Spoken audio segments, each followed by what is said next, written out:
इनकी ठिकाना तो वही है कि मम भक्ता जत्र गायन्ति तत्र तिष्ठामि नारदः। माने भगवान का निवास वही है जहाँ इनके भक्त इनका गान करते हैं, इनको पुकार लगाते हैं, जहाँ प्रेम से इनको पुकारा जाता है। ये तो अवधर दानी है। आसुतोष तुम अवधर दानी, आरती हरहु दीन जनु जानी। भगवान शिव तो भक्तों के अरिष्ट दूर करने के लिए ही हैं।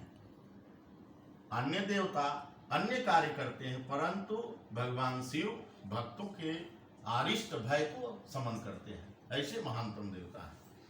तो आज श्रावण का महीना है। हमको लग रहा है कि श्रावण का जो महात्म है यह वहाँ समुद्र मंथा से ही लिया गया था, क्योंकि हमको लग रहा है कि श्रावण मास में ही यह मंथा का भी कार्य हुआ था और भगवान शिव ने ऐसा महत्वपूर्ण कार्य और बड़ा कार्य किया था, इसलिए यह प्रचलन सावन का विशेष हो गया। और सावन में जो सालों भर में कभी सालों साल एक लोटा जल नहीं चढ़ाता होगा, लेकिन श्रावण में निश्चित रूप से भगवान शिव को जल चढ़ाता है। जल धारा शिव प्रिया। एक बार की घटना आपको बता रहे हैं, इसी शास्त्रों की घटना है कि जिस प्रकार सत्यनारायण भगवान की कथा में देवर्षि नारद ने मृतलोक का भ्रमण किया तो देखा कि कोई तन दुखी, कोई मन दुखी, धन बिन रहत उदास, आ थोड़े थोड़े सब दुखी, सुखी है राम के दास। देखा कि सभी लोग परेशान हैं, किन्हीं किन्हीं कारणों बस परेशान है।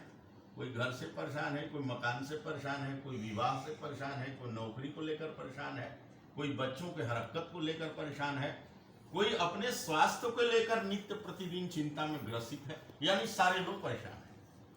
तो यह देख करके देवर्षि नारद ने बैकुंठ लोक जाकर के भगवान नारायण से एक विधा पूछा। उसी प्रकार से एक बार मुनि शार्दुल बालक के वेश में मृतलोक का भ्रमण कर रहे थे, तो उन्होंने देखा कि इस धराधाम पर मृतलोक में सुखार हो गया है। जैसे अभी बारिश नहीं हो रही थी तो लोगों के अंदर त्राहिमाम मचना शुरू हो गया, भाई बारिश नहीं होगी तो अन्न का उपज नहीं होगा।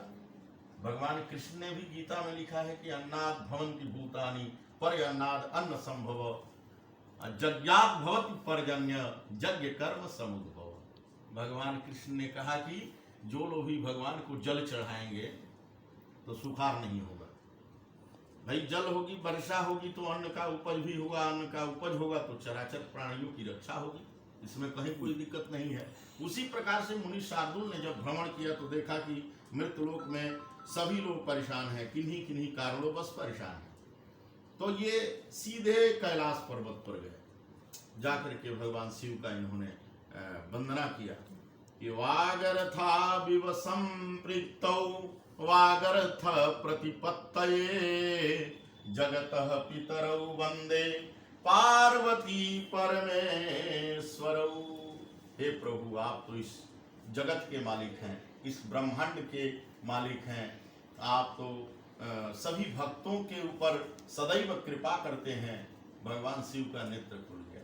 भगवान शिव ने कहा कि इच्छा जाहिर किया जाए, जबकि भगवान शिव तो समझ रहे हैं, भगवान तो अंतर्यामी है, भगवान शिव को बताना थोड़ी ना है। लेकिन भगवान शिव ने आदर पूर्वक पूछा, हे मुनिवर अपनी इच्छा बताएं, आपका आने का कारण क्या है।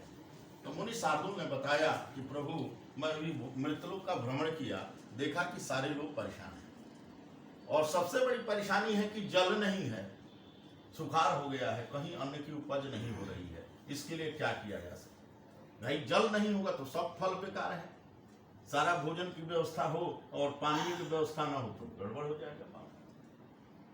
तो भगवान शिव ने कहा कि इसमें कहीं चिंता की बात नहीं है, सब लोग अपने घर से एक एक लोटा जल ले आकर के हमारा अभिषेक करें, हम पर चढ़ावें और हम वर्षा को प्रदान करेंगे। जले न वृष्टि न मापनो।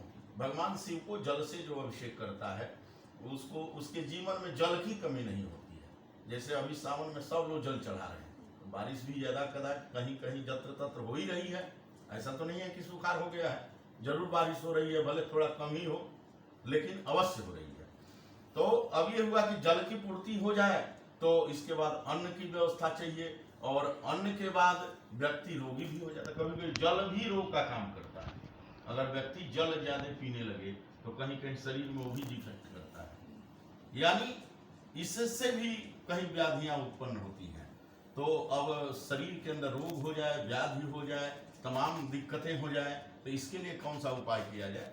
तो भगवान शिव ने कहा कि इसके लिए व्याधि शांति कुशोदकई, कुश के रस से जो हमारा अभिषेक कराता है, उसके जीवन की व्याधियां दूर हो जाती हैं, माने उसके शरीर के अंदर के रोग नष्ट हो जाते हैं, चाहे वो असाध्य रोग क्यों न हो। लेकिन भगवान शिव का रुद्राभिषेक जो कंटिन्यू हर महीने में अगर कराना शुरू कर दे कुशोदक से, तो निश्चित है कि उसका रोग दूर होना ही होना है, क्योंकि उसी के लिए यह उपाय की गई।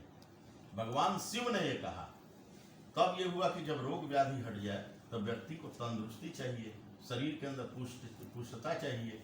जैसे व्यक्ति बुखार से पीड़ित हो कई महीनों से, तो शरीर कमजोर हो जाती है, तो उसको फल फूल पौष्टिक आहार मिलेगा, दूध दही घी मक्खन मिलेगा, तब ना फिर पुष्ट होगा, बलवान होगा। तो बहुत सारे घर हैं जिसमें गाय भैंस रह ही नहीं पाती है, वहाँ पर मर जाती हैं सब। या बहुत सारे लोग हैं कि मन में अगर सोच लिए कि आज हम ये अच्छा काम करेंगे, तो वो निश्चित रूप से नहीं होता है, कामनाएं उनकी पूर्ण नहीं होती है। या हमारे बहुत लोग सोचते रह जाते हैं कि हम मकान बनवा लेते, लेकिन वो पैसा रहते हुए जीवन में कभी बना नहीं पाते। बहुत सारे लोग ऐसे हैं कि सोचते हैं कि अरे साइकिल पर चल रहे हैं, मोटरसाइकिल खरीद लें, कोई बड़ा गाड़ी खरीद लें, तो जीवन बीत जाती है, पर उनके जीवन में नसीब नहीं होता है। तो भगवान शिव ने कहा कि दधनाम पशु कामाय, दही से रुद्राभिषेक करने से, भगवान शिव का दही से रुद्राभिषेक करने से पशु आदि की प्राप्ति एवं समस्त मनोकामनाएं सिद्ध होती है, जो जिस कामना से भगवान शिव का रुद्राभिषेक कराता है। अब ये हुआ कि इसके बाद लक्ष्मी की भी जरूरत है। भाई भोजन मिलने, भोजन को लाने के लिए भाई लक्ष्मी चाहिए, भाई नित्य प्रतिदिन कुछ आय होना चाहिए, तभी तो काम चलेगा। तो भगवान शिव ने कहा कि श्री आदि इक्षु रसेन, जो भी हमारा अभिषेक गन्ने के रस से करेगा, ईख के रस से, तो उसके वहाँ लक्ष्मी की प्राप्ति होगी, उनके वहाँ लक्ष्मी की कमी नहीं होगी, सद्बुद्धि की कमी नहीं होगी। उनके वहाँ अगर किसी का विवाह नहीं होता होगा तो विवाह भी होने लगेगा। जैसे बहुत सारे घर हैं कि सब माने वैसे रह जाते हैं, और एक किसी का किसी तरह हो गया तो हो गया, बाकी सब कुंवारे रह जाते हैं। तो वहाँ गन्ने का रस से अगर रुद्राभिषेक होता है तो वहाँ विवाह कार्य भी, क्योंकि गन्ने के रस से भगवान शिव लक्ष्मी को प्रदान करते हैं, तो घर की लक्ष्मी भी तो लक्ष्मी है, तो लक्ष्मी की प्राप्ति होती है। इसके बाद से भगवान शिव ने कहा, मुनि शार्दुल ने कहा कि प्रभु लक्ष्मी तो हो जाती है, लेकिन एक स्थिर लक्ष्मी होती है, एक अस्थिर लक्ष्मी होती है। एक लक्ष्मी है कि दिन भर कार्य किया,